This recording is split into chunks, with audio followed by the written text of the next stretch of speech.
کہ ابنا یا حاضران امامان انقامہ اور قاعدہ، یہ میرے دونوں بیٹے امام ہیں، چاہے بیٹھ جائے یا کھڑے ہو جائیں۔ تو اب امت کو دونوں کو امام ماننا پڑے گا۔ اب یہ نہ دیکھا جائے گا کہ یہ تو ابھی چھوٹے چھوٹے بچے ہیں، اس لیے کہ اگر یہ تسلیم کیا تو اس کا مطلب یہ ہے کہ آپ رسول کو اپنے جیسا سمجھتے ہیں۔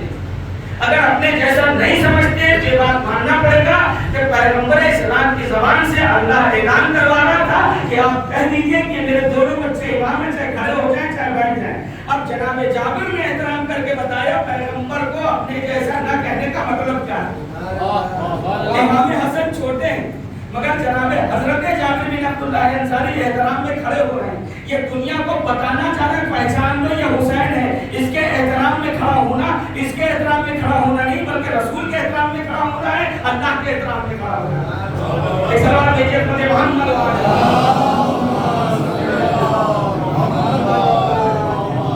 تو جیسے ہی آنے ہیں خدمت میں فوراً جو ہے جناب جابر کھڑے ہو گئے اور اس کے بعد پیغمبر اسلام نے اپنے زانو پہ بٹھا لیا اور زانو پہ بٹھانے کے بعد آپ نے پہلی روایت کے ارشاد فرمائی کہ حسین مصباح الہدی و سفینۃ النجات، میرا حسین چراغ ہدایت ہے اور نجات کی کشتی۔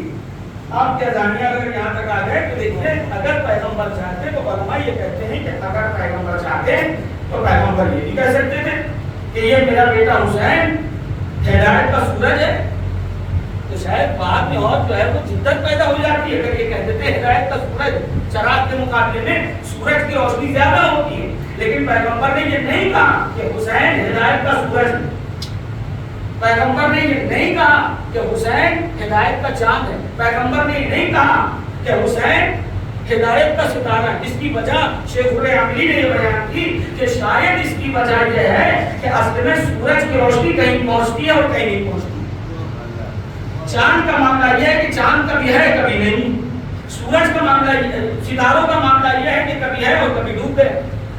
پیغمبر اسلام نے ہدایت کا چراغ کہہ کر یہ بات کو واضح کر دیا کہ حسین ابن علی سورج سے بالا ہے، چاند سے بالا ہے، ستاروں سے بالا ہے، اس لیے کہ سورج کی روشنی کہیں پہنچے کہیں نہ پہنچے، چاند کی روشنی کہیں پہنچے یا نہ پہنچے، ستارے کی روشنی کہیں پہنچے یا نہ پہنچے، چراغ کو جہاں چاہیے جلا لیجیے،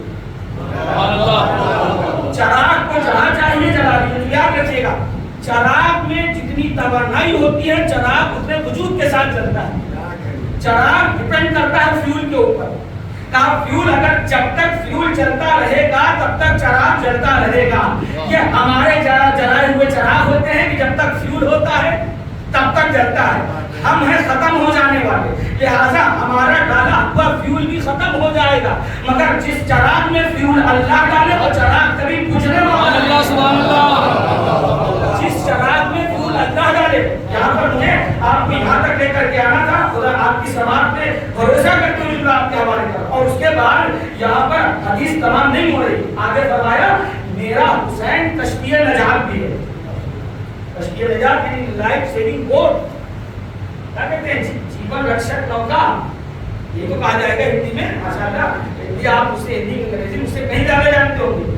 جیون بچانے والی ناؤ، ہدایت دینے والے تو دنیا میں بہت سارے لوگ ہیں، کائنات کا ذرہ ذرہ اللہ کی طرف ہدایت کرتا ہے، لیکن کشتی نجات حسین ابن علی، کشتی نجات حسین ابن علی۔ بعض روایات کو متوجہ رہیے گا، بعض روایات اس وقت بہتر سمجھا جا سکتا ہے جب اس پیرائے میں اترا جائے۔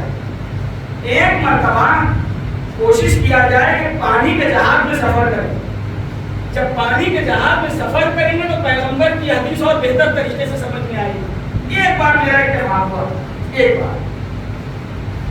اب ظاہر ہے کہ جب آدمی نئی جگہ پہلی بار جب ہم نے سفر کیا تو دیکھ ایک چیز کے بارے میں پوچھ رہے کہ یہ کیا ہے، یہ کیا ہے، یہ کیا ہے، یہ کیا ہے، اور یہی اپنے انسانی کی معراج ہے، جو ذہن سوال نہ کرے وہ مفلوج ہے۔ ذہنوں میں سوال کا اٹھنا یہ بتاتا ہے کہ سامنے والے کی فکر بھی زندہ ہے۔ سوال کرنے پہ نہیں، سوال نہ کرنے پہ سوال اٹھنا چاہیے، سوال نہ کرنے پہ سوال اٹھنا چاہیے، سوال تو نہیں کر رہا ہے، اس لیے کہ پروردگار عالم نے، سنیے گا اگر کسی لائق کوئی جملہ، سید العلماء نقی نقی نقل صاحب کا ایک بڑا مشہور جملہ ہے. وہ یہ کہتے ہیں کہ اللہ رب العزت کے قادر ہونے کے بارے میں اور ہمارے مختار و مجبور ہونے کے بارے میں علم کلام میں بڑی بحثیں کی گئی ہیں کہ انسان مجبور ہے یا مختار ہے. تھوڑی دیر بیدار رہیے کہ انسان مجبور ہے یا مختار ہے. یعنی انسان جو کرتا ہے وہ اپنی مرضی سے کرتا ہے یا اللہ اس سے کرواتا ہے. اور یہ شگوفہ جو چھوڑا گیا ہے اس کی یہ عقیدے کا کہ انسان جو کرتا ہے وہ انسان نہیں کرتا یہ اللہ کرواتا ہے، یہ اصل میں درباری عقیدے ہیں. یہ دربار میں بنائے گئے ہیں بادشاہوں کو جرم سے بری کرنے کے لیے. بادشاہوں کو جرم سے بری کرنے کے لیے یہ عقیدے بنائے گئے. لیکن اسلام نے پرزور طریقے سے اس کو کنڈم کیا ہے اور اس کو بالکل خارج کیا کہ ایسا کچھ نہیں. اللہ نے کچھ اختیارات انسان کو دیے ہیں اور زیادہ تر اختیارات اپنے ہاتھ میں رکھے. تو یہ کہنا کہ انسان مجبور ہے، مطلقاً ایبسولوٹ مجبور ہے، یہ بھی غلط ہے. یہ کہنا کہ انسان ایبسولوٹ مختار ہے، یہ بھی غلط ہے. تو لوگ بڑی بڑی دلیلیں قائم کرتے ہیں کہ انسان مجبور ہے یا مختار ہے. علامہ علی نقی نقوی صاحب نے اپنے مقالے میں بڑی خوبصورت بات لکھی. انہوں نے لکھا بڑی بڑی دلیلیں جو علم کلام میں دی جاتی ہیں وہ اپنی جانی، لیکن میری ایک بات جو یہ بات ثابت کر سکتی ہے کہ انسان مجبور نہیں ہے، مختار ہے. وہ کیا؟ دیکھیں فقیر کے مسائل کو چھوٹی چھوٹی لائنوں سے یہ بات کہی کہ اللہ اگر چاہ لیتا تو پروردگار عالم ایسے ذہنوں کو بناتا ہی نہیں کہ جو اس کے بارے میں سوال کرے.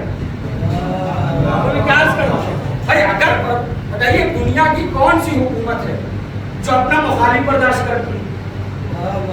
دنیا کی کون سی حکومت ہے؟ صبح شام یہ بندہ اللہ کی کھا رہا ہے اور اللہ کے وجود کے بارے میں سوال کر رہا ہے. وہ ہے بھی نہیں. 50 آپ کو ایسے افراد مل جائیں گے جو اللہ کے وجود کے بارے میں سوال کرتے ہیں. تو اگر پروردگار عالم چاہ دیتا، خدا بند مطالعہ اگر ارادہ کر لیتا تو ایسے ذہن خلق کرتا جو اس کے بارے میں سوال ہی نہ کرے.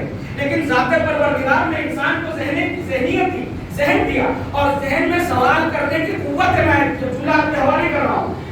انسان کے سوال کرنے والے ذہن یہ بتاتے ہیں کہ انسان مجبور نہیں ہے، مختار ہے. انسان مجبور نہیں ہے، مختار ہے. اور دیکھیے کیا قریب پروردگار ہے. اگر اس نے سوال